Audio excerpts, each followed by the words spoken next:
doing really well. As you saw in the really pathetically drunk video, I met Adam last weekend, and I have to say I'm rather obsessed with him. It's kind of sad and kind of creepy, maybe, but oh my fucking god, I love this guy. And we have to meet again and again and again. I'm determined to become best friends with him, so hopefully that will happen. But anyway, so that was really super fun. And it was the first time I've gone out in a long time since I've lost all the weight. The last time that I went clubbing or bar hopping, like really, honestly, out with friends, going to different places, walking all around Capitol Hill, was when I weighed over 215 pounds, when I weighed, in the 220s. So I felt very sexy and on top of the world that night. So I'm sorry if I came off as really arrogant or incredibly obnoxious in the videos. I tried to hide the fact that I was incredibly obnoxious, but there's really no hiding it when I was obnoxious all night long. So I'm kind of glad Adam was drunk out of his mind and could not see how, cocky I was, because it was really bad. But now I've sort of got a level head again, because I've looked at my body very closely, and although I've lost a lot of weight and I feel really good about my weight loss, I really don't feel like I'm there yet. I have not lost all the weight by any stretch of the imagination. I'm still a size 14 and have rolls everywhere. And I don't want you guys to start thinking I'm developing a complex about how I look. The truth is, I am not thin. I am still in the overweight category of the BMI. I started in the obese. I am 13 pounds from the normal category. So when I lose 13 pounds, I will be 164. And 164 is like the cusp, the very top of normal weight for my height. So I know for some of you that sounds like a huge number, but remember I'm 5'8", very tall, almost 5'9". So anyway, I'm 13 pounds away from the very top of normal weight according to the BMI. I know the BMI is slightly skewed, but that does feel totally right. If I lose another 15-ish pounds, I'll feel rather thin. And then, of course, that's like my first goal, and then my goal is 10 pounds lighter than that, 150 pounds. 155, 150 pounds. So we'll feel that out as we get to it. I'm going to work toward 164, and then 160, which is like my goal. And then we'll see how long it takes me to get to 150, and if I even need to get down to 150, really. I mean, at that point, it's more toning and, developing an actual exercise routine and getting into all that again. So, other news, I am going to California. I bought my plane tickets a couple days ago. So I will be going to the meetup, which Jason announced in one of his videos. Jason is T-Bossbone. If you don't know who he is, because you've been living under a rock or absolutely decided you are not going to follow the Survivor Fitness Challenge, Jason is T-Bossbone. I will link to it in the sidebar. Ooh, I'm getting good at this now. So if you happen to live in California and you happen to know us, we're not just going to be meeting up with everybody and anybody who says, hey, I want to come, because to tell the truth, when you consider all the people who are already coming, combined, we have 3,000 to 4,000 subscribers between us, and that could get a little stalkerish. So you have to understand, my fear, and the fears of others, is not like a paranoia, but we don't want anybody coming in and mass murdering all of us or something crazy like trying to rape us. I don't know. The internet is full of crazy people. So if you happen to know us and you happen to be in the weight loss community and we probably know who you are, feel free to contact Jason and find out the dates and location and all the specifics of the trip. So link will be over there. And I'm just doing very well. I have had several non-scale victories. Ooh, I made a list because I didn't want to leave any out. And I really wanted to share them with you, which is why this video is not in the grocery haul video, because I really wanted to have time to talk about this. I have had so many non-scale victories, besides going out and clubbing and walking all over Capitol Hill and not getting winded, exhausted, or totally miserable because I was on my feet all night, which is huge in and of itself. I have had so many other little things happen, and it's really remarkable to me because the scale has not been budging a lot. I mean, I've lost 4 to 5 pounds in the last month and a half, which is great. I mean, yes, but it feels very slow going, especially because 2 weeks ago I was on vacation and then I had a little tiny gain. This week I'm definitely going to maintain. I know it. I weighed in this morning and I was 0.2 higher than I was last week, and I'm just going to spoil that right now. I'm on my period right now.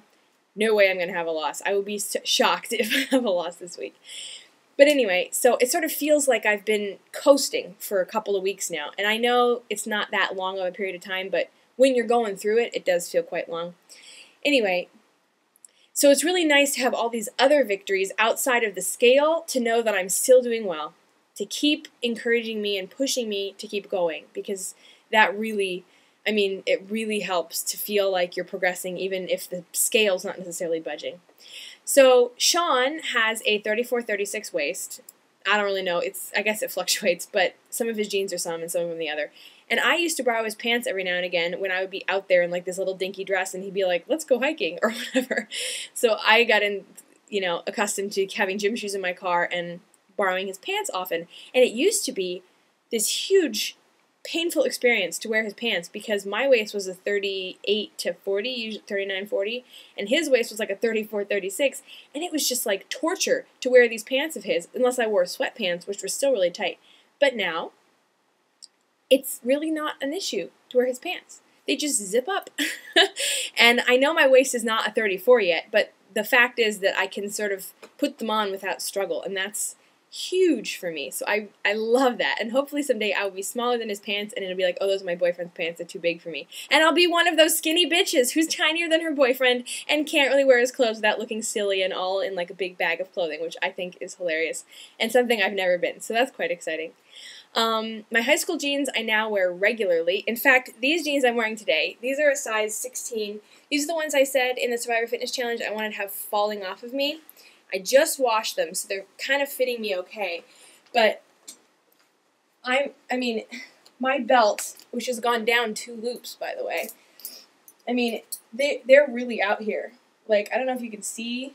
Ugh, lighting is horrible. But this is like, I could just pull these straight down to the floor right now, and there's all this extra material. They look really bad on me, but I am too cheap to buy jeans in the transition period. So instead, I will just notch up my belt and wear these jeans until they are so ridiculously too big on me that I'm forced to go buy jeans. So, woohoo! Also, I don't know if I can do it in jeans, but yes, I can. Ah! I can put my foot on the chair. Can you see this? Here's the chair. Here's my foot comfortably sitting on the chair with my leg up. I cannot tell you how pleased this makes me, because my entire life I have spent dreading the time when I would have to curl my legs close to my body. Because first of all, there was so much fat. I don't even know if you can see this, but look at, there's only this little bit of fat. Can you see? Yes, maybe. Look at, there's the chub, there's definitely chub, but I can put my leg up to my body. It's touching my boob. It's so exciting.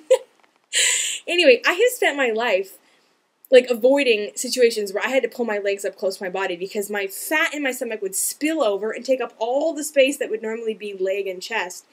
And like to get my head on my knee, it was like this struggle. And now I feel so thin when I put my leg up on here. Plus, it's incredibly comfortable. I had a roommate once, Samantha, who always sat at the desk with her leg up in front of her, sitting here, typing, you know, whatever. And I would just look at her like, how on earth can she keep her leg up there? That must be like the biggest struggle in the world. She's just trying to look cool. Well, like I had this whole mental game going on. The truth is, she was just thin and gorgeous and could put her fucking foot up on the chair. So that was really exciting.